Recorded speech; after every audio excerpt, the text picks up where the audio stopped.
Hello everyone, this is Ajanta ma'am. Today we shall do the story of an hour. It's a short story.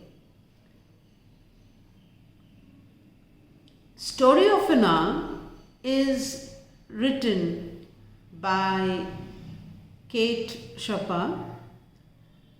In this story, Louise Mallard has a weak heart and her sister Josephine, who is worried that bad news will overwhelm Louise and worsen her condition, tells her as calmly as possible that her husband Brentley Mallard has been killed in a train accident.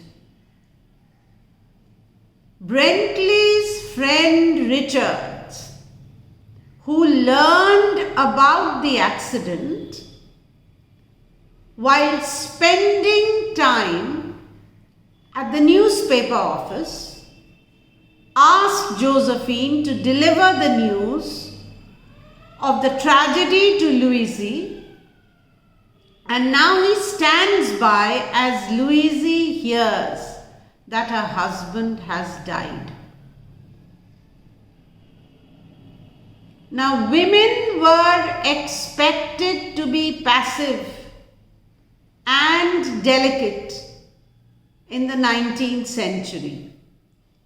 And Louise's heart condition reinforces this societal expectations. Her physical weakness further encourages the people around her. Now, who are the people who are around her? That is Richards and Josephine, her sister. Their behavior is to overprotect as if to stifle Louise's emotions.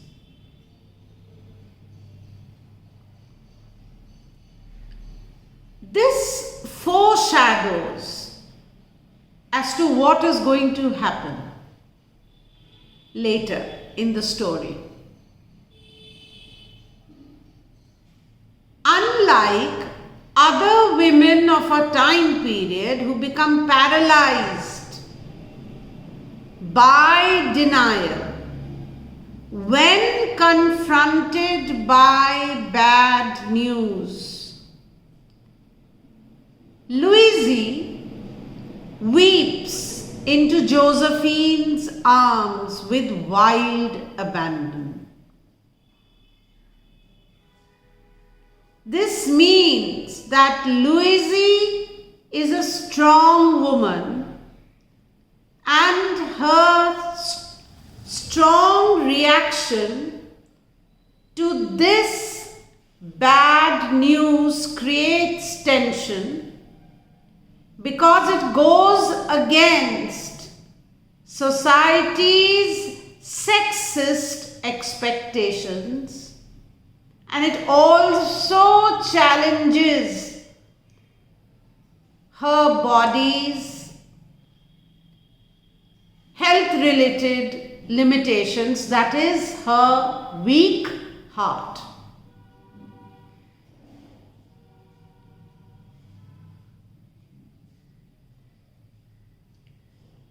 After Louise grief subsides, her initial sobs of grief subsides, Louise escapes. She escapes into her bedroom and she locks the doors. She refuses to let Josephine or Richards enter. who follow her upstairs.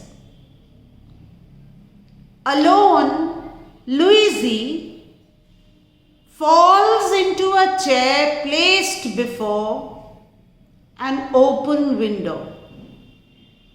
Absolutely drained by her own anguish, and she's haunted by exhaustion.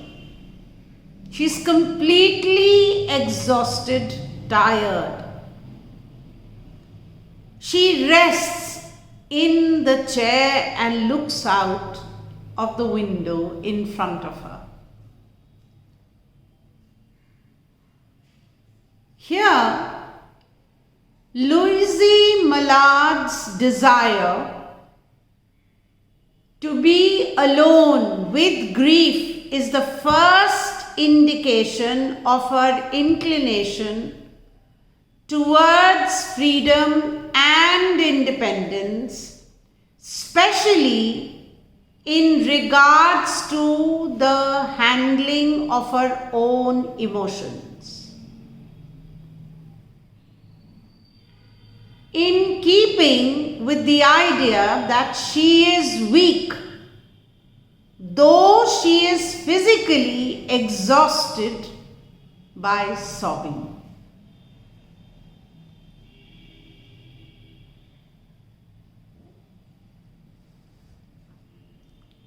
Outside, when Louise looks outside the window, Louise sees trees moving in the new spring wind, smells the scent of rain outside, and hears the sound of the street below and the bird songs coming from the eaves of nearby buildings.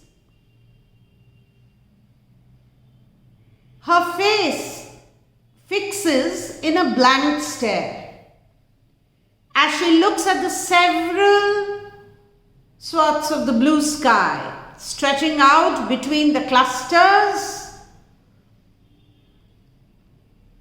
of heavy clouds.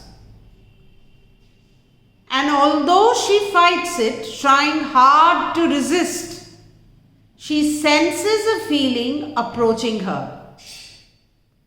She is unable to articulate the nature of the sensation that is arising in her, which makes her fear all the more.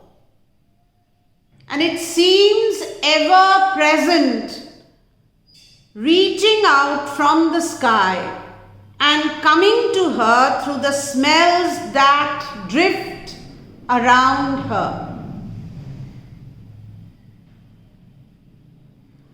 In these lines, the elements of spring, that is, the resurgent prominence of plant life, the return of the bird song, everything embodies an approaching revelation and a vague significance of it all slowly overwhelming her, overwhelming Louise, that is. By resisting this unnameable feeling, she begins to fear its implications all the more.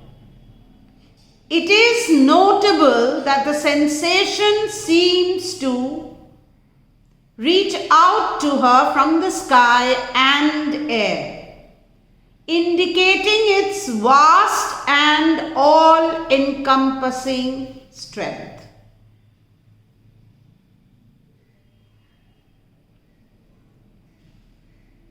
So with this, I end my today's video.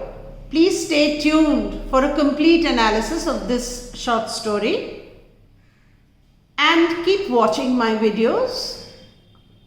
If you want to have an in-depth analysis of stories and poems and your novels. Bye for now.